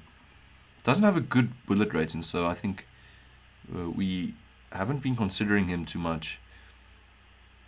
This guy is really strong, Seth Grace. Matt's up a piece. When did that happen? Okay. Oh, the check came too soon. The bishop could fall back. And Matt is playing up a piece, so he's probably losing it back, but at least he can use the piece as a deflection to get his king to safety. And let's try and see what the Wolf is up to in this round. Let's just take a quick look at what else is happening. Mr. Delaika and Roberto. Roberto doing quite fine, I'd say. Duel Master Junior Gong. The Gong is up a pawn. Playing aggressively. Does that give the pawn back? Knight takes? What's the entire story over here? Knight takes with check. No, he wants to play e7. Wow. e7 simply crushing. Because it opens the diagonal for the bishop. So after bishop takes, Junior Gong will be up a piece. But e7 with the potential forking the queen and rook. This is also knight takes and apparently taking with check, double check. You can win the rook as well. Just too much, and you don't even need to calculate that. You just look at it and you know, no thank you. So moves the queen instead, but now bishop h6.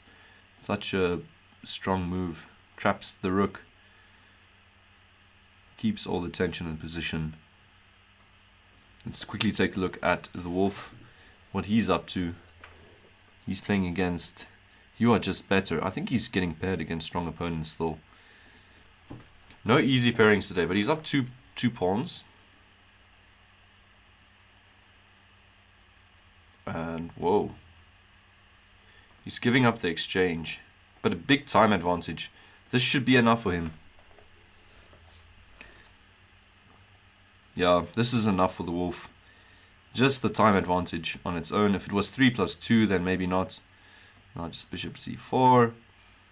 The pawn's hanging, but the knight is kind of active. Wins a pawn again. And we'll be running around looking for some checks soon. And taking You Are Just Better into Flag Nation. Safe square for the knight. The bishop's defending. Goes after the pawn.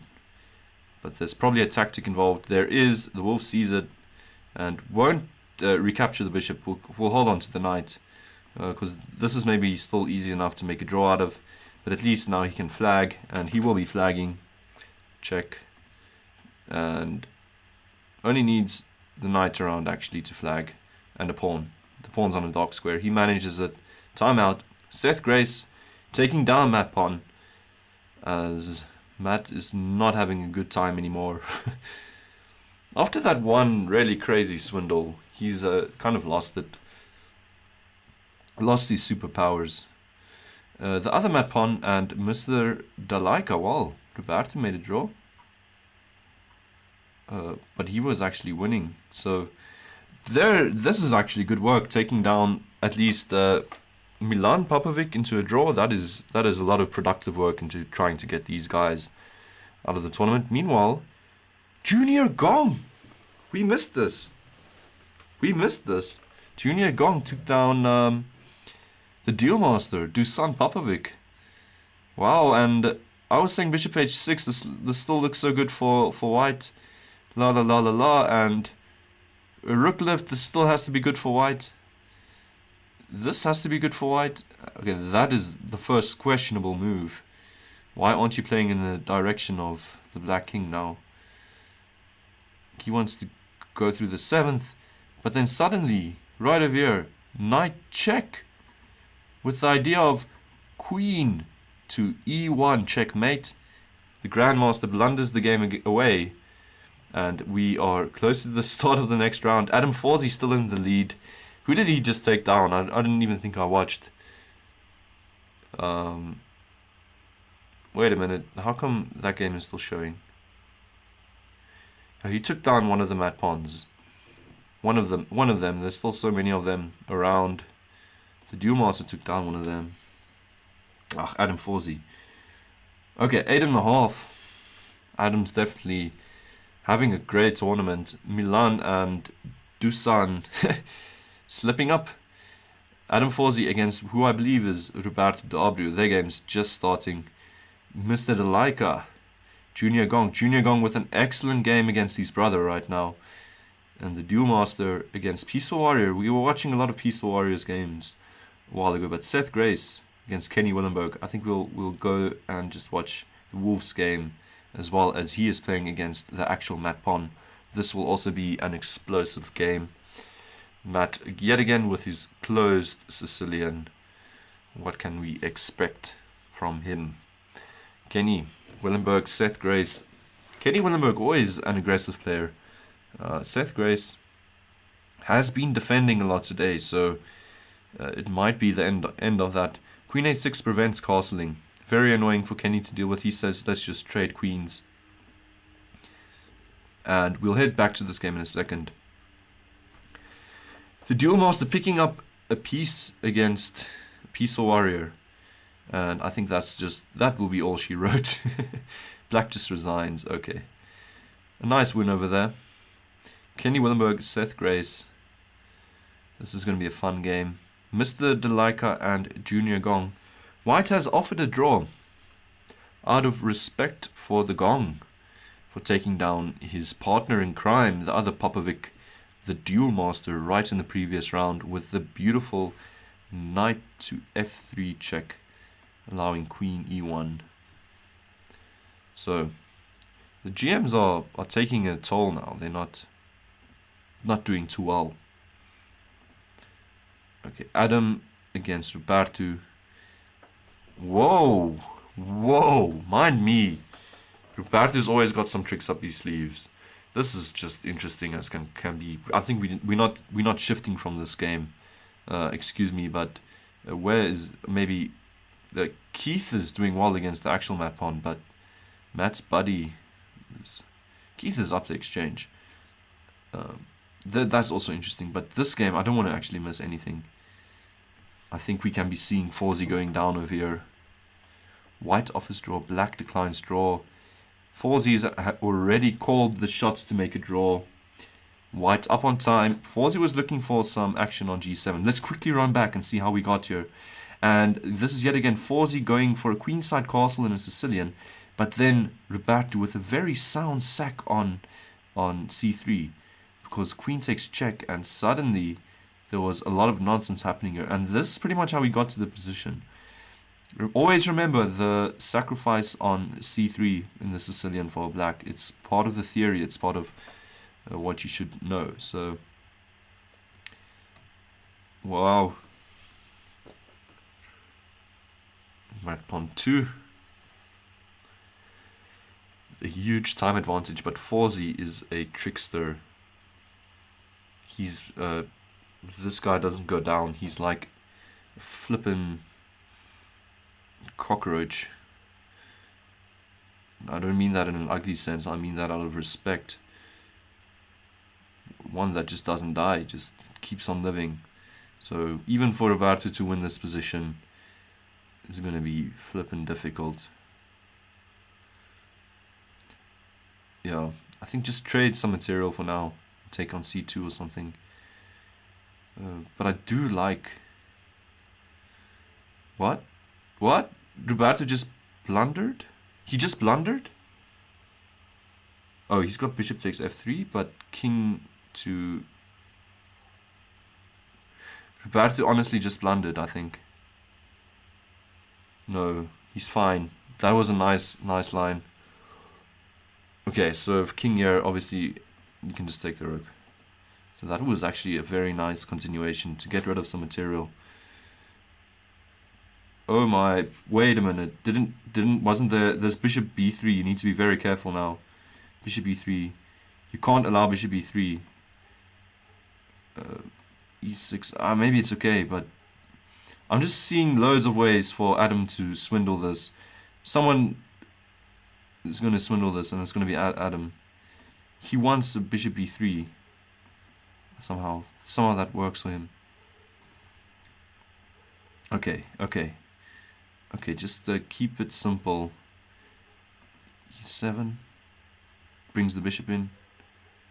You blundering bishop e3. I don't know if it's a blunder, but you got bishop e7 check. Oh, you're picking up the rook. Whew. Checkmate. There we go. You really stepped on that one. That one is not going to move anymore. That one has been taken down. Well done, Mat pawn 2.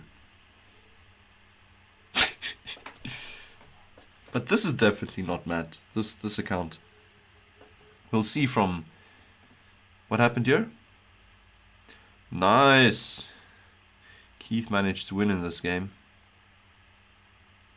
Nice tactic there in the end. So, 8 ongoing games. I think that was the big game. Adam Forsey still in the lead, but after dropping that 0, trust me, these two GMs are going to be, or at least the other GM is going to be on your tail. Keith is hitting back at the tournament, but Seth Grace, the other big surprise, we were actually looking at this game. What's going to be the end result here? Seth Grace down a piece. Wow. And picking up the piece again. Kenny. Extra time on the clock. Kenny. He's losing this now suddenly. Whoa, wait, who's got the black pieces? Seth Grace says. And he's blundered the queen? Kenny can still flag him? Whoa. Anyone care to give a prediction of what's going on over here or what's going to happen? Be the end result. It looks like Kenny flagged. Well done, Kenny. This guy just doesn't go down easily, and you managed. That's actually the end of the tournament. Wait a minute. Was that 11 rounds? I guess so. They've just been flying by so quickly. Hour 20 minutes, 11 rounds. Adam Forsey, my prediction was totally correct. Matt Pontu with a great win there in the end, but missing a podium prize. Junior Gong. Still don't know who this guy is, but taking down the Duel Master was his great feat of the tournament. And Seth Grace, Keith Kamalu, and other Matt Pond, Kenny Willenberg, and then you are just better. All of these guys in the top 10. Well done to you guys. What a great tournament. And wow. Well done to Adam Forsey. I'm glad he went down again, because he didn't even need that last win for for first place. So he was totally running away with the tournament. Okay, so this stream is still going to go on for a while. I think the other tournaments are still ongoing. They're still on round 3 out of 5. So basically we've just covered the prestige section. So I'll still be covering the rest of the rounds of it seems to be the open section, and then the under 14 section. They've got 1 ongoing game and 5 rounds. So if by any prediction they're not going to be too long anymore, I think we'll be having coherent results all over the place. For instance, under 12's already on round 4, and I was thinking the under 10s would be playing the quickest out of everyone. So Hannah is leading the under 10 section, which is just fantastic. So let's I just want to take another look at this tournament. Wow, the prestige section. What a fun tournament. Adam Forsey over there knows how to win these tournaments. And Mr. Delaika and the Duel Master did not manage with their combined efforts to take him down. Very, very cool. I wonder if we'll find out during or in the next while who is the who were the exact South African. Wait, who were the Matt Ponds? I'm thinking South African animals, because that is kind of like doing the same thing. Okay.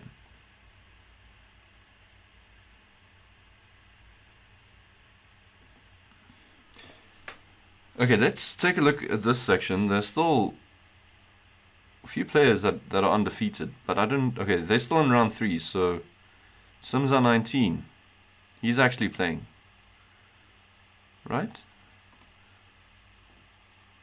And this is actually Mr. Mandela, who was in chat earlier, so I don't know, he lost his game against Easy Goal 13. These players are strong. Remember, 2200 plus ratings for rapid games.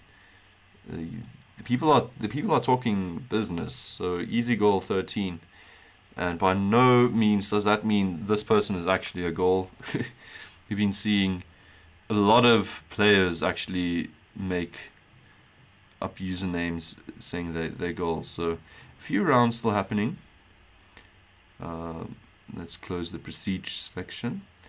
The prestige section was a quick blitz tournament. And we actually, I think, this is the account we should be looking out for. Very high rated account. And then whoever is still up here. So Buckcut, another one, and left. But these two are playing actually. So they're fighting for a place in the top 7, I guess. Leftover and Buckcut. But 15 plus 0. Why is it plus 0? Because this guy's just going to get flagged. Buckcut will be taking this one home. Don't think we need to analyze. That's just too close to being flagged. Okay, so 4 ongoing games. That'll be, most of them will be done then after that game. Okay. The under 14s. Still a lot of people with provisional ratings. The guy that learns. Isn't this Quibus? And has their game just started? Okay, so their round has just started. We'll keep to Quibus's game, but we'll also keep to the highest rated player for now. In the under 14 section. And in this section, I don't know which games we're waiting for. Oh, here's a game down here still happening. Okay, Glenwool and Slay Queen, they're still playing.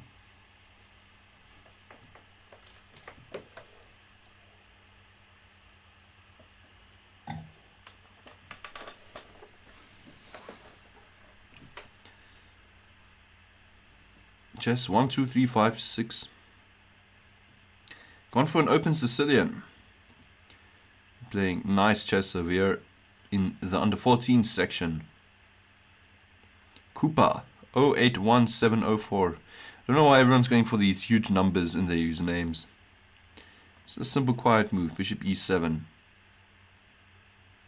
Matt Pons, after seeing 3 Matt Pons play, which one do you think is me? And def number 3.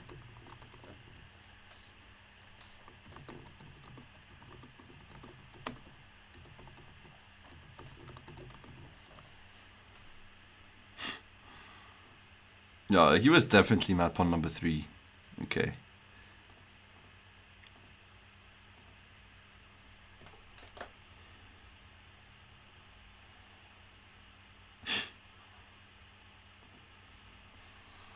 Yeah, I don't think he did too well, or as well as he was hoping to, but Matt Pon number 2 was Roberto, and Matt Pon number 1, I don't know.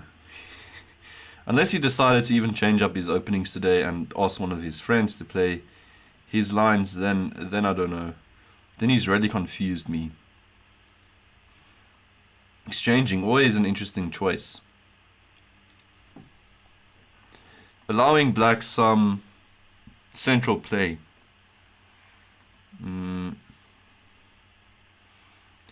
The ability to push a pawn in the center while it's still protected by the pawns and will function as a centered pawn. So very interesting when you trade down this knight for that knight. The guy that learns, this is Quibus, and we're still looking at the under 14 section, right? 10 ongoing games. They are in round 4 or 5. And loads of time on the clock for everyone, as this is a rapid game. Quibus, I think, is aiming for knight g5, but after d5, just protecting the pawn. That knight can be stranded. Matt's saying I'd be out of money.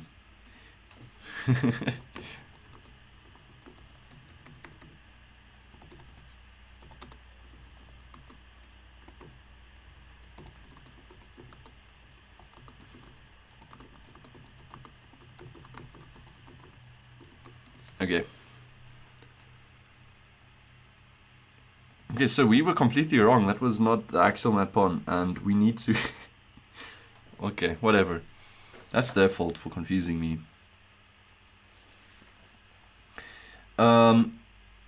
Okay, so this is under 14 section. Mr. Koopa doing really well at the moment. And Koopa is playing over here with the black pieces. And I like his position as he's got the 3 pawns that are kind of connected. And will be able to push for the center later on. That's the under 14 section. Then we've also got an under 12 section that's happening. And Mr. Pie Shop is in the lead. And Pie Shop versus Libos plays. And the material is still equal. These guys have actually been playing against each other, I think, quite regularly. High ratings for under 14 players. These guys don't mess around. Okay, then still looking pretty interesting actually, the game.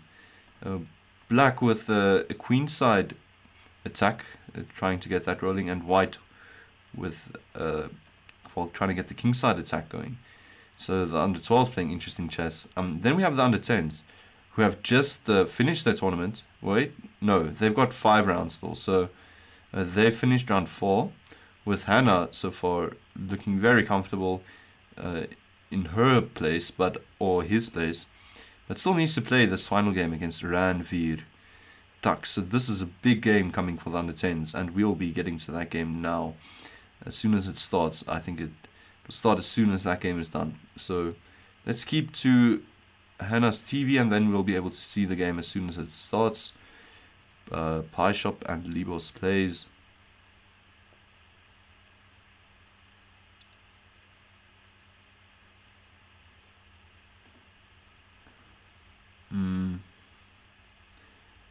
They are also going to round 4, I guess. Whoa! Nice! Libos plays, finds a little tactic here to pick up a pawn. That check king h8, and you can take that knight. Nice to spot these squares when they are available to you. Guy that learns, Herschel Blamini. Herschel, I guess. And he did end up going for knight to d2 instead of anything weird with knight g5. You did have the possibility of going to h3, going back for f4, stuff like that. That just plays it safe for now. And black consolidating the center with the move d5. Just...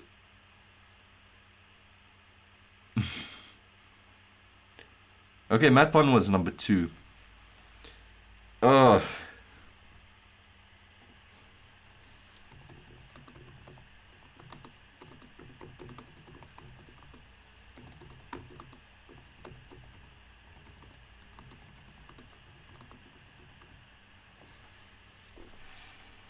And his fan club would like to remain anonymous, so the other players that were part of his team would like to remain anonymous. Okay. For helping him out, escorting him in Harry Potter fashion, drinking polyjuice potion and changing their names to Mat Pawn 1 and Mat Pawn 2, Mat Pawn 3. Okay, so the open section, this is actually still going to be a while, as they've still got a lot of games happening. Easy goal, looking very solid. Actually, their round just started. They're going into round 4 now. So let's see what Easy Goal is up to.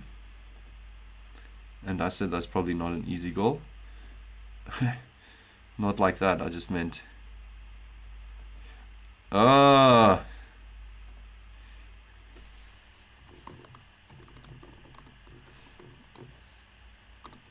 Okay. Matpon says that if we look at all 3 the accounts, they all 3 played the same repertoire. So you needed to play the same repertoire to be part of the fan club and escort him. So you couldn't just mask yourself as Matt through your username.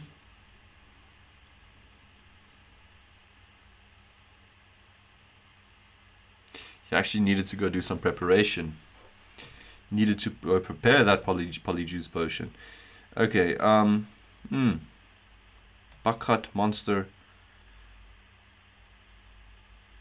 Very quiet game, like the F file for white, but also the fact that he's already got a bishop on e3. Usually you castle too quickly once the F pawn is gone, and there might be some issues along the diagonal. So I'm putting my money in Bakhat's hands.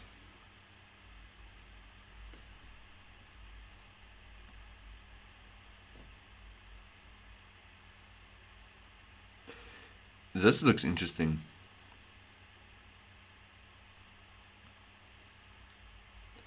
The number 1 rated player over here is... Wow. This game, they've actually been moving pretty quickly. against B. Jacobs 2020. I wonder what the deal is with something like just bishop check, knight takes, obviously is the deal. But it just feels like so much potential along this h-file, and this coordination, and knight g5. Stuff like this. Maybe you can start with just knight g5. I'm thinking knight g5, pawn takes, rook check, king takes, other rook checks, king back to g8, then bishop check. No! Don't do that, man. We wanted to see the interesting line slotting with knight g5. So let's see if it works. Knight g5, pawn takes, rook check, right? King takes, rook check, king goes back, and then you've got bishop check. So the knight can't take, so the king will need to move. And I guess you've just, the best you've got is a draw, maybe. After, no, wait, you've got, no. No, this doesn't work, okay. Knight a5, okay. Anyone else in the chat care to go analyze that? It would be appreciated, because I don't know, knight g5, if it was worth anything. But now c4 and easy goal 13 is really creeping up into the position. And especially if the c-file opens, you can just imagine the devastating news that would be. So bishop f5, I think the only square really left of the bishop that's kind of active. So you don't need to think too long about it, and you're not blundering the piece. But knight b3, check, and all of these moves are just coming so naturally for black. I really wonder if there's anything behind doing something like knight g5.